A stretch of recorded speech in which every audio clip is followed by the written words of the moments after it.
Welcome to the Funnel Factor, everybody. Hey there.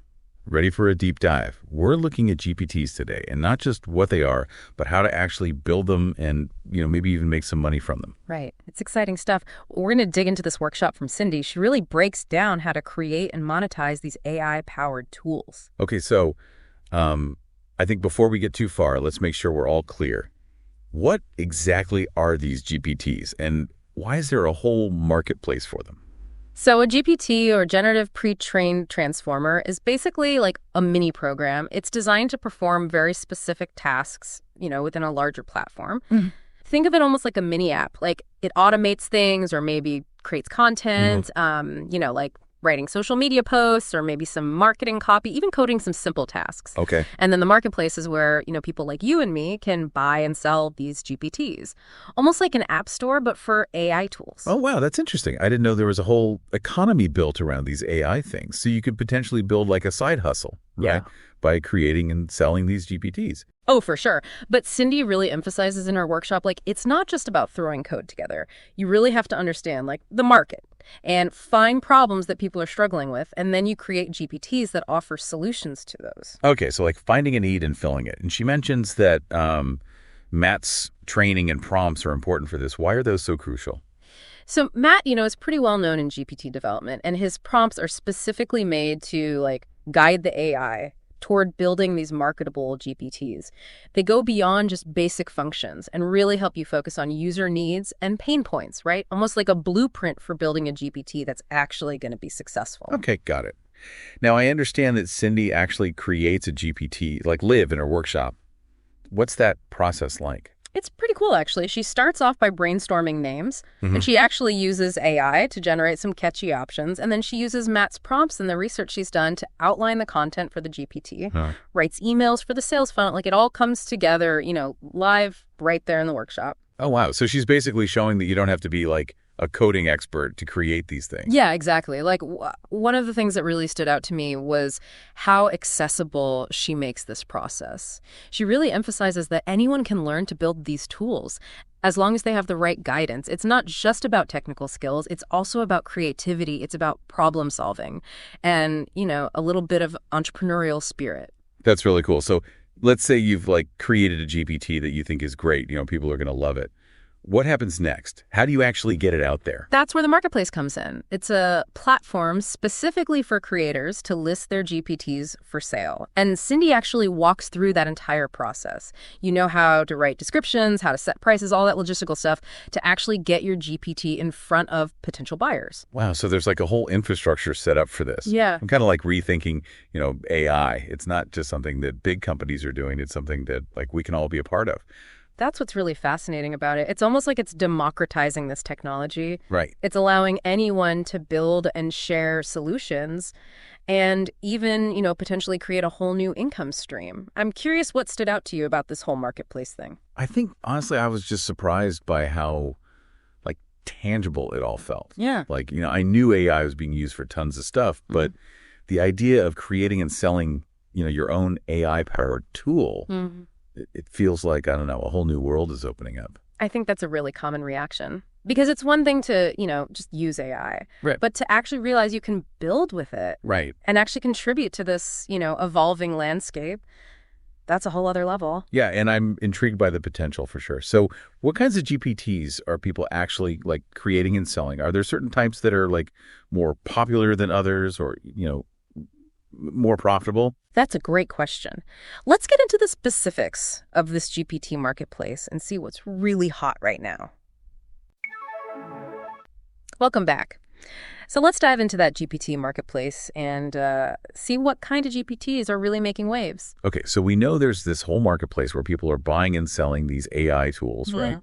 But what are some examples? What GPTs are people actually buying? One category that's really popular is GPTs that are made for content creation. Oh, so think about tools that can generate blog posts or, social media captions, maybe even write entire ebooks based on a few prompts. Oh, wow. These are in high demand because they really do save so much time and effort, especially for, businesses and marketers. Yeah, that makes sense. Content creation can be such a grind. I can definitely see why people would want an AI to help with that. What about something a little more technical? Are there GPTs for developers or people who want to automate, specific tasks? Oh, yeah, definitely. There are GPTs that can generate code snippets or automate, website testing. Some can even help manage complex software projects. Oh, wow. And these are popular among developers, obviously, but also tech-savvy users who just want to streamline their workflows and be more productive, right? Yeah. It seems like there's a GPT for almost anything you can imagine. I am curious, though, about pricing. What's the range?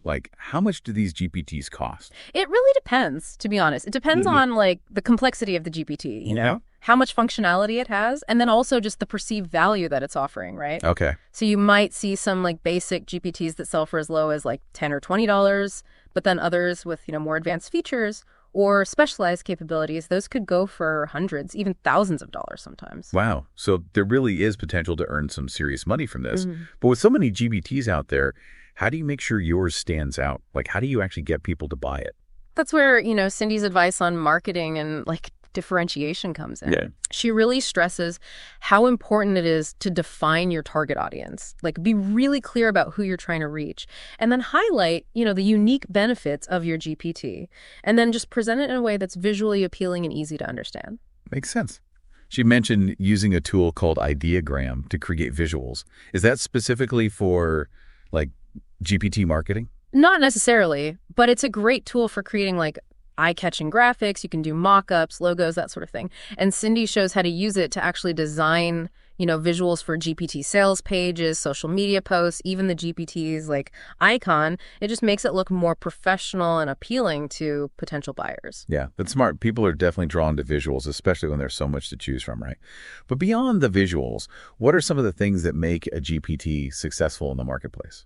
One of the most important things is actually solving a problem, right? A real problem. Something that people are willing to pay for. It's not enough to just create a GPT because you can.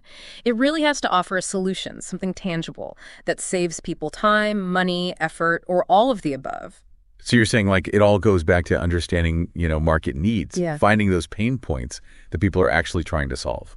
Exactly. And then, of course, the GPT has to actually work, right? It has to function flawlessly and deliver on what it promises. User experience is so important because if your GPT is buggy or, difficult to use, people will just leave bad reviews, and that can really hurt your reputation and sales. So it sounds like there's a lot to think about, from the technical side of building it to the, marketing and the whole user experience. But Cindy seems to have a pretty solid system for navigating all of this. Yeah. What are some of her main takeaways, her key pieces of advice for making a successful GPT? One of the biggest things she talks about is research, right? Do your research. Yeah. Understand your target audience, understand their needs, look at the existing solutions on the market. This will prevent you from, wasting time building something that nobody actually wants. Right. So don't just reinvent the wheel if it's already out there. Yeah. And she also talks about using Matt's training and prompts, right? Yes. Matt's prompts are so valuable. Okay. They really help you, guide the AI toward building a GPT that not only works well, but also is designed to be marketable. They help you think about the features, the benefits, the whole value proposition of what you're creating. Yeah, it's his prompts aren't just technical instructions. It's they're a business strategy for building a GPT. Exactly, yeah. They really help you approach this with an entrepreneurial mindset, right? Thinking about your target audience, your pricing, your marketing approach from the very beginning. So it's really a combination of technical skills and creativity, but then also business smarts too. What else does Cindy say is important for success? She stresses that learning and adapting are so important because the AI landscape is constantly changing, right? Right. So you have to stay up to date on, the latest trends and tools and techniques.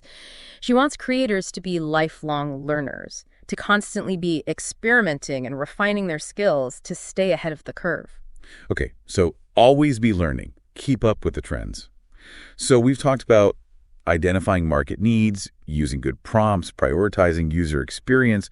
But what about, the money part? Like, how do you actually monetize a GPT once it's in the marketplace? Now that's where things get really interesting. Let's explore some of those strategies for, turning your GPT into a profitable venture.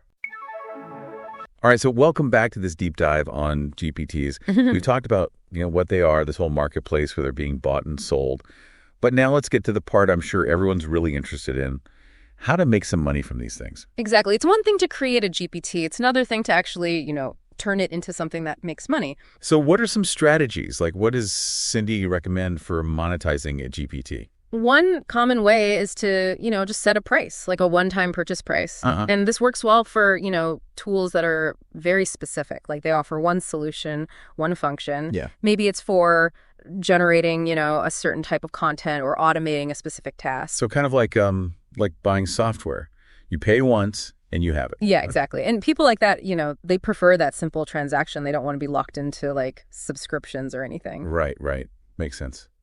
But what about, what if you create a GPT that, it offers more ongoing value, like something that needs to be updated or gives you access to, like a data set that's always changing? Right. So in that case, you'd probably want to look at a subscription model. Okay. So maybe it's monthly, maybe it's annual, but this way you're constantly providing value to your users. Yep. And you get that recurring revenue, right? Yeah. So like maybe a GPT that generates, I don't know, personalized marketing copy every month. Or gives you, like you said, a database of insights that's always being updated. Yeah. And that subscription model, it tends to create like a more loyal customer base because people are invested, right? They see the value in those ongoing benefits. That's smart. Now, Cindy also mentioned that some creators actually use tiered pricing. So like different levels of, features or support. How does that work? So tiered pricing is great because it lets you reach like a wider range of customers. People have different needs, different budgets. Right. So maybe you have a basic tier, right, with limited features. It's lower priced. And then maybe a premium tier that has all the bells and whistles, advanced functionality, priority support, maybe some exclusive content. And that's priced higher. Okay, so it's about giving people options. Yeah, exactly. You want to maximize, your earning potential while still making it accessible to different types of buyers. Right. So all of these are ways to, make money directly from your GPT. But are there ways to kind of monetize it indirectly? Oh, definitely. Cindy talked about a few creative approaches. For example, you could use your GPT as a lead magnet, like to build an email list. And then, promote related products or services to that list. Oh, that's interesting. So you could give away like a basic version of your GPT or maybe offer a discount to get people to sign up for your emails. Exactly. And then you nurture those leads over time. And it helps you, establish yourself as like an authority in your niche. Build a community that trusts you. That's a really cool strategy. What other indirect ways did she mention? Well, she also talked about offering like consulting or coaching services. Okay. Based on your expertise with GPTs, you could help other people build their own, optimize ones they already have, or, teach them how to market them effectively. So not only can you make money by selling GPTs, but you can also teach other people how to do it. That's a whole other income stream right there. Exactly. And it just shows that the skills you learn building these things, they're valuable in themselves. Wow. Well, this has been like a really incredible deep dive. So much good info. Honestly, I'm feeling a little overwhelmed. Ha, ha, ha. There's so much to consider. What would you say is like the most important takeaway for someone just getting started with GPTs? I think the key is to focus on a problem you're passionate about solving. Don't just build a GPT just to build one.